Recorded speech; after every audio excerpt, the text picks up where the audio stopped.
11.7, Avogadro's law. Now we're going to talk about the amount of gas, which so far we've said was constant. But what if the amount of gas changes? So here is a graph of volume versus number of moles. And we see that as the number of moles increases, press the wrong screen. Okay, we're going to talk about blowing up balloons.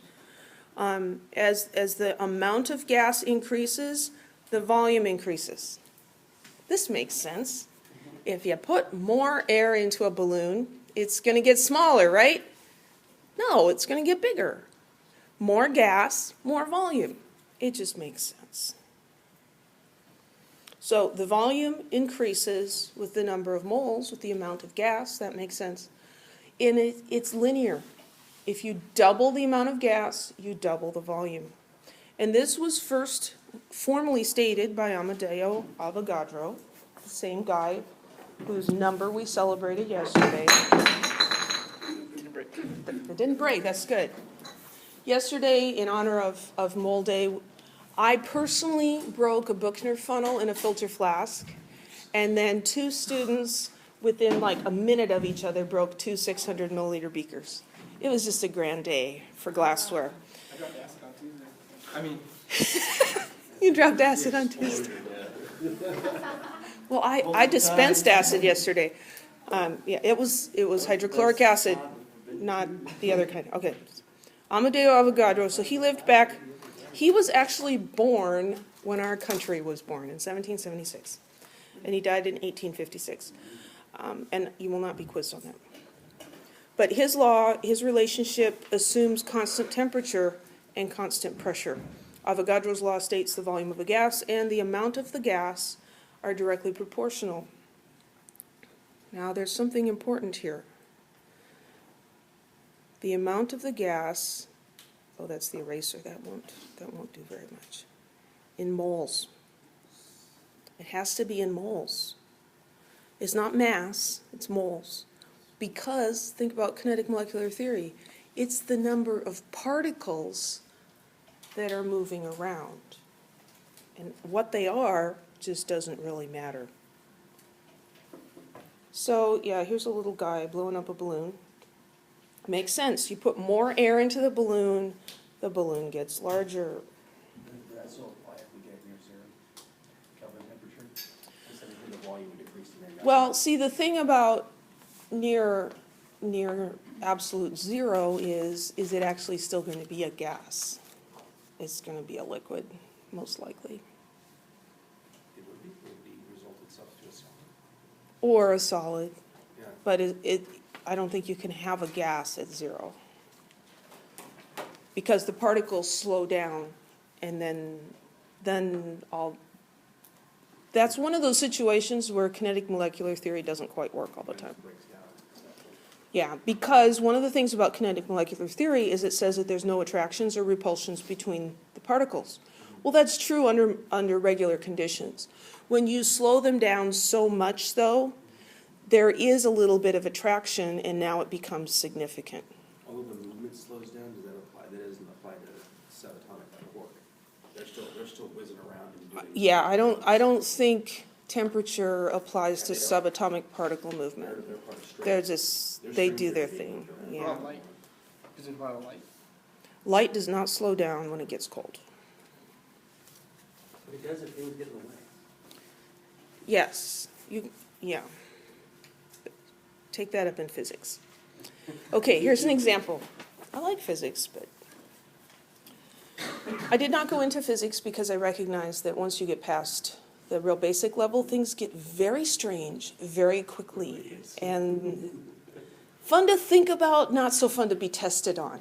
So I stayed away from that. You go with what you like, right?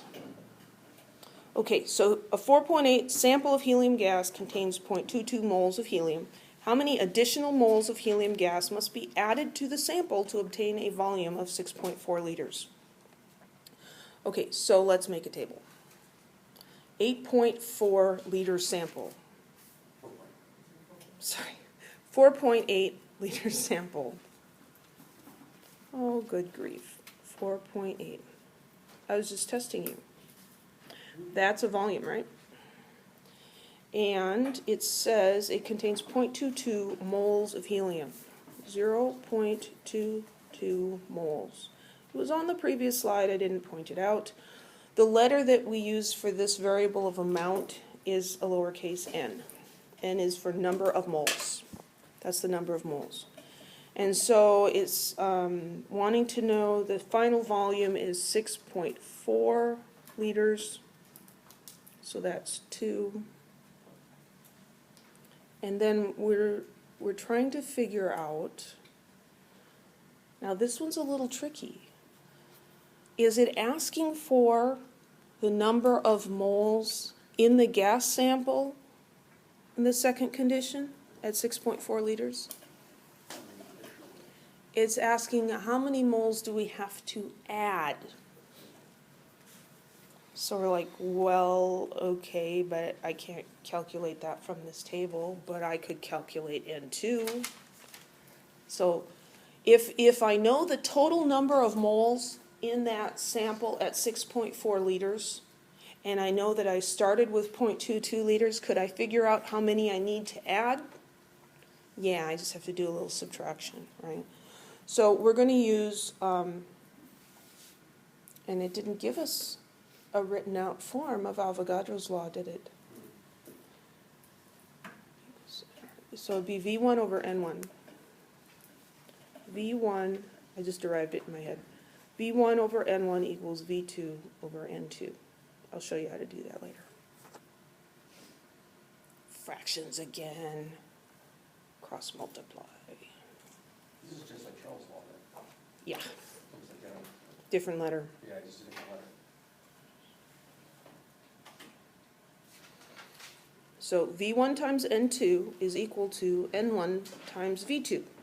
We're solving for N2, so we're going to divide by V1 and divide by V1. V1's cancel out.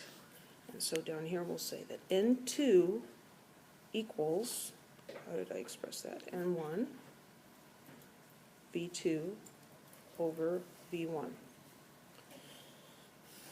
So N1 was 0.22 moles. And volume 2 was 6.4 liters. And volume 1 was 4.8 liters. The liters cancel out, so that's all really nice.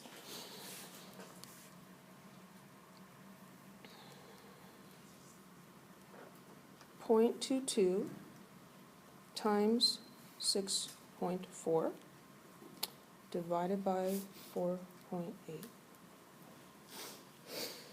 And so this gives us 0.29 moles. And so if this were an exam question, that would probably be one of the choices. But it's not the correct answer.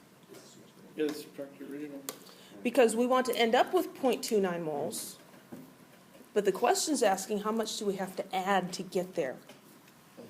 So we take 0.29 and we subtract 0.22 and we get 0.07 moles. And that is the answer.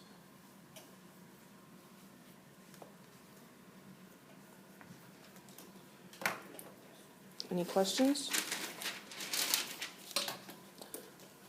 This question is a little higher level than the previous examples we did because there's this little twist thrown in at the end. And there will be questions like that. They could have a twist at the beginning or a little twist at the end. So you have to be able to step back and think about it, because the only way to be successful with these problems is to actually understand what you're doing. Okay? You can't just be a trained monkey and follow the steps. It'll work sometimes, but not enough.